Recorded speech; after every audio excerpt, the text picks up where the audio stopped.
So guys, I've noticed something that is confusing. So these armors here are a little bit longer than they should be. They should be to the middle of the thigh, and now they are closer to the knee.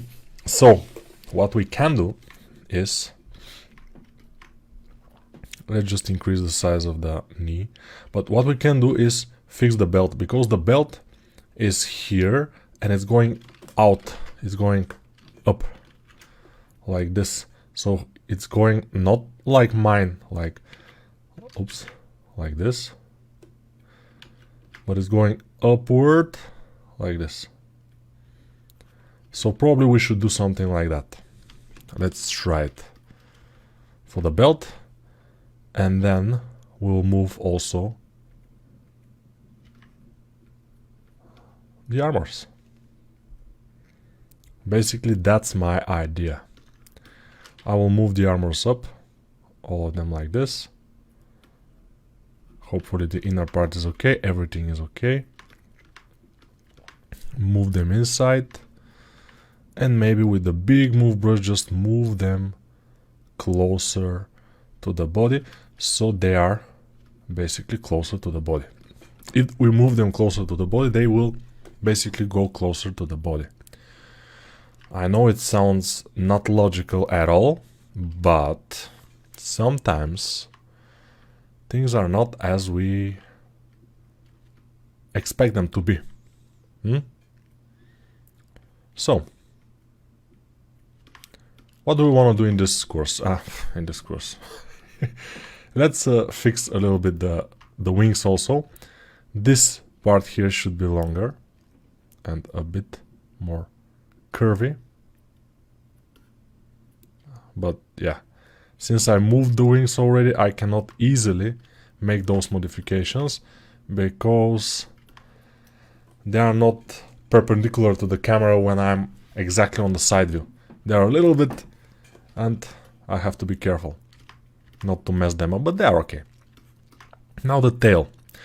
Let me go with the floor. I wanna get the floor on. I wanna take down the perspective, so perspective off, floor on, and I wanna increase the size of this grid, the floor grid. How to do that? I think it was in, okay, we have to remove this for now.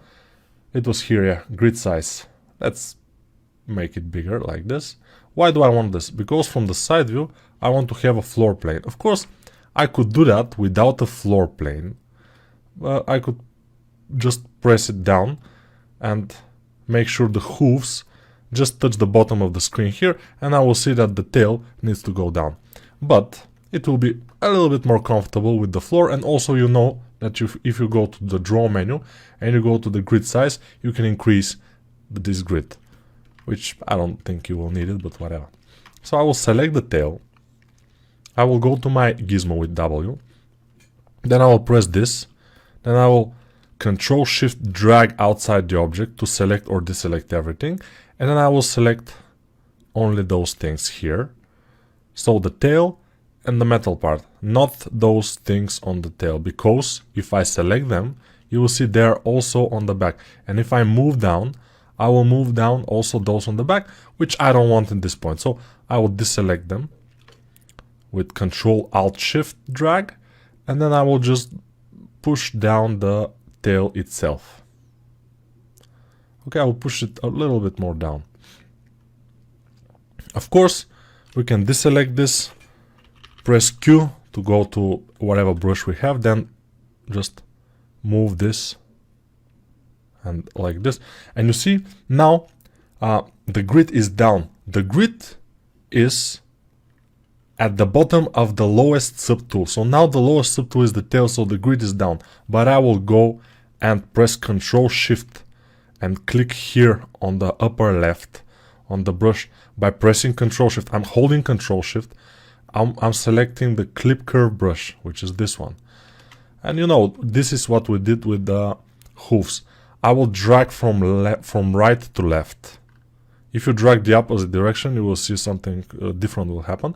So I will drag from right to left, and then I will adjust it with space. I'm now pressing Control Shift Space, and I will drop it around the hooves. When I move the grid will move also with this. And now the hooves, there by the way, are not exactly in the right position, so I'll move them down too, so they go to the right position. And I will do the same for the hooves. I will just align them with the tail. Hopefully this will work. And I will move now, and now see, hooves and tail, everything is exactly on one surface, on one plane, which is what we want.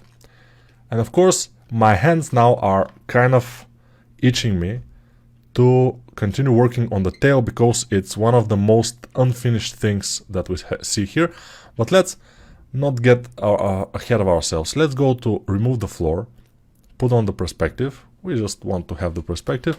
Then I will put our thing in here, our concept, and I will just make it closer, and then we can work on the horse a little bit more. So those white stains that we have here, we can kind of make them a little bit better, and we have some things. For example, we can work on the eyebrows.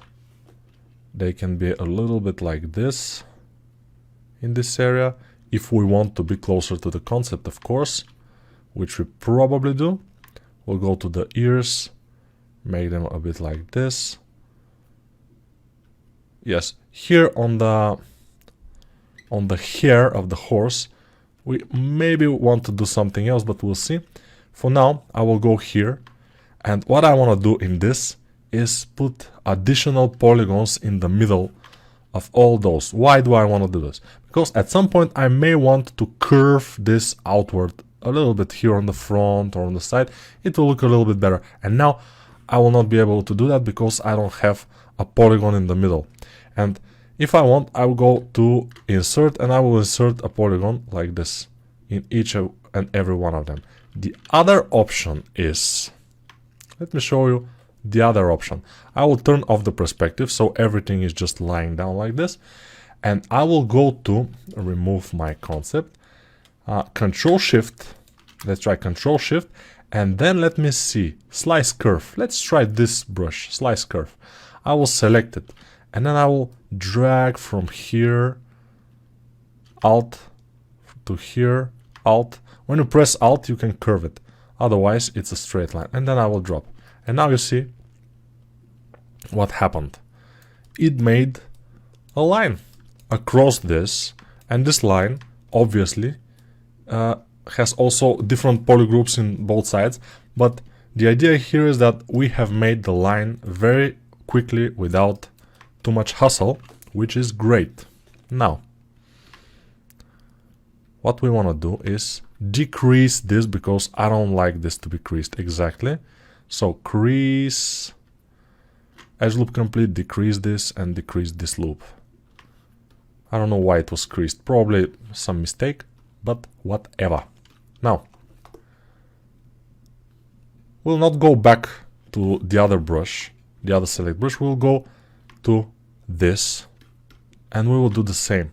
From the side view, Control Shift, drag, press Alt when we want to curve it, press Alt again, and like this. If you don't press Alt, it will be just a straight line, but in the moment you press Alt, wherever you press Alt, it will start to curve. If you want to do sharper kind of a line, you press Alt twice, and then it's a sharp turn. You see, escape or just Control Z, and we'll go back. So now we have this, and I have something in my nose a little bit. I'm not exactly sick, but maybe this is some kind of allergy. I sometimes get these allergies, especially in the spring. A lot of allergies in the spring, but sometimes even in some other times. Only in the summer I don't get allergies, which is, I don't know, probably strange, probably not, who knows. But now this is ready. I will not touch it. Later we may want to curve it a little bit like this, and we'll see.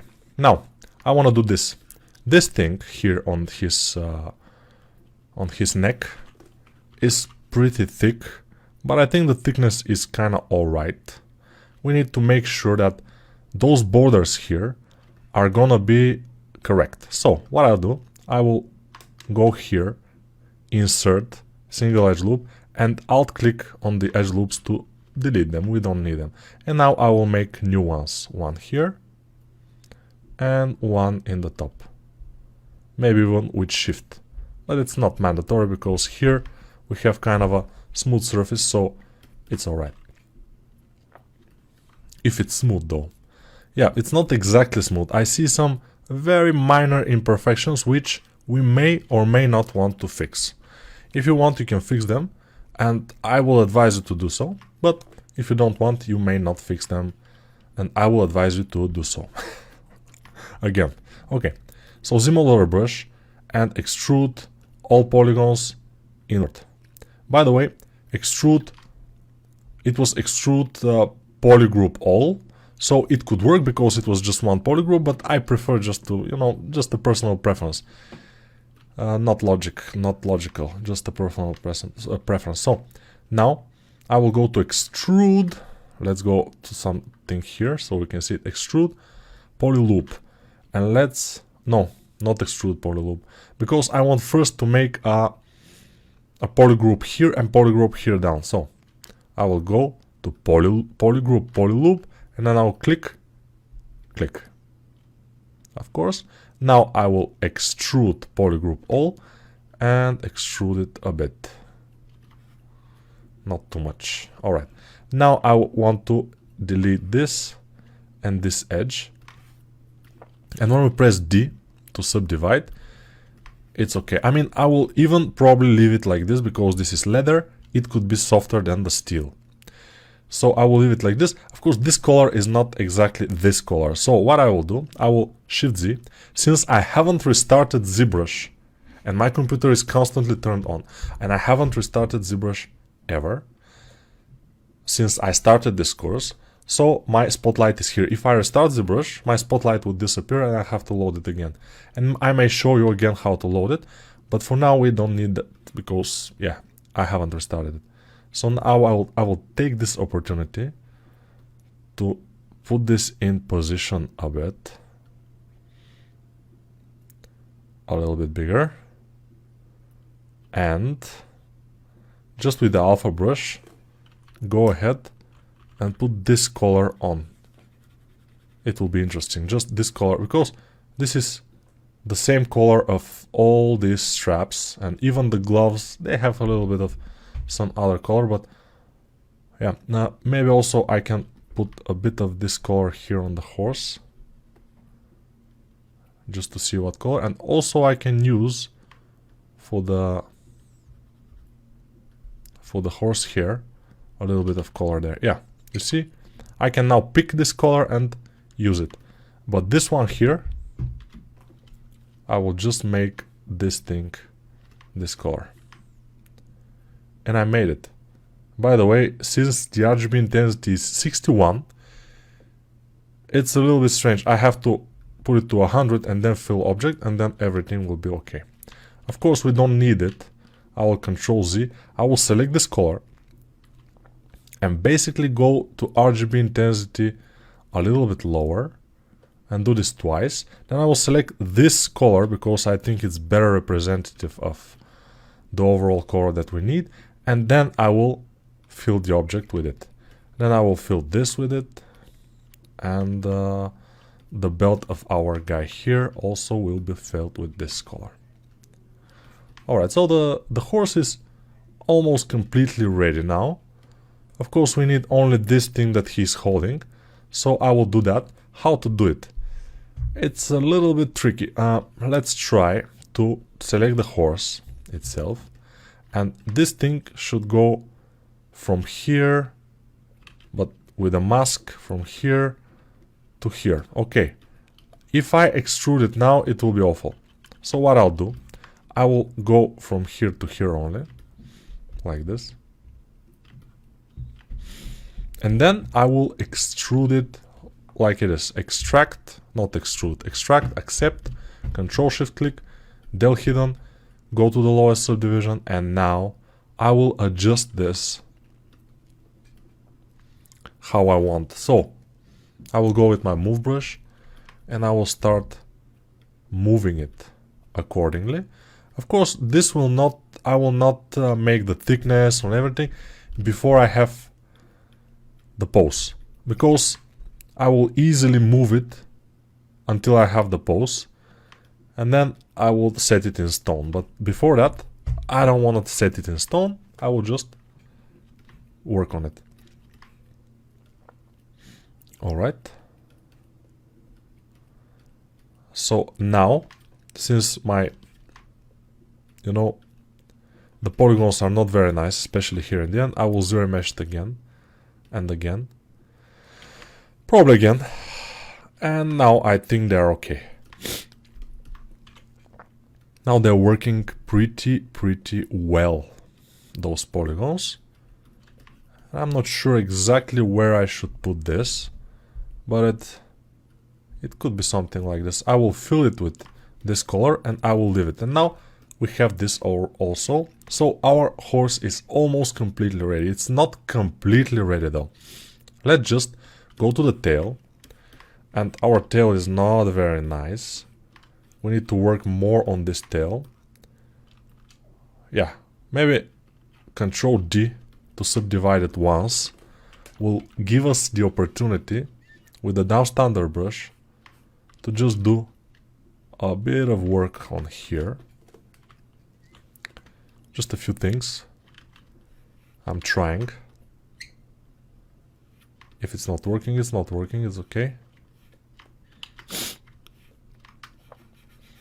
Yeah, I'm sorry I'm snorking or whatever it's called in English, but I have a little bit of secret in my nose.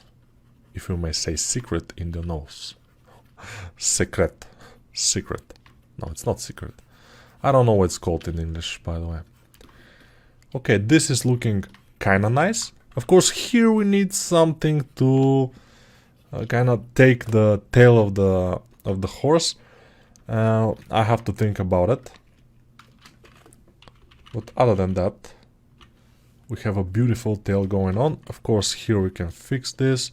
We can sharpen this angle with the down standard brush very lightly, and then with the Alt and down standard brush here very lightly, and just so it's kind of a sharp angle, I can pinch this here,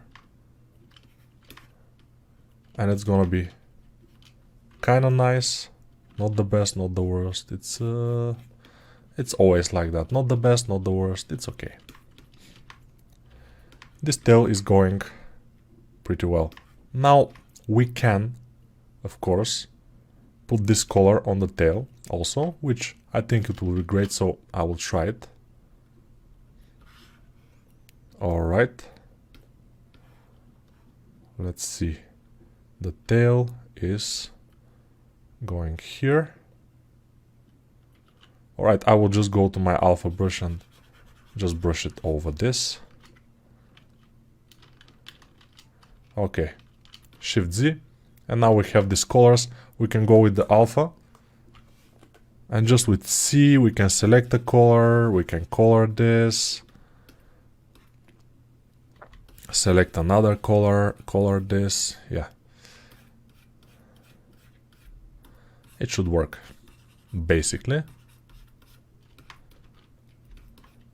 This is a trick. I mean, especially if you will do this as a low poly later, you don't need to do this. This is a texturing. You will need... You can do this, of course. You can do this and use it to bake this texture on the final model. It's not a problem. The problem is when you use Substance Painter later on a low poly. If you bake this and you try to use it as a ID map, it will not work exactly because it's not a flat color. And ID map is most likely working as a... It's kind of have to be a flat color to work properly. ID map, if you don't know what it is, it's used to select different parts of the object when you are in some program. Most of the time it's used in Substance Painter to be able to select some parts of the object and apply some materials to them. Yes. Okay. Now we have done some things on the horse. Maybe a few things we can do more. But the tail is, I think, calling us. And yeah. See you in the next video, and probably we'll do the tail, but we'll see.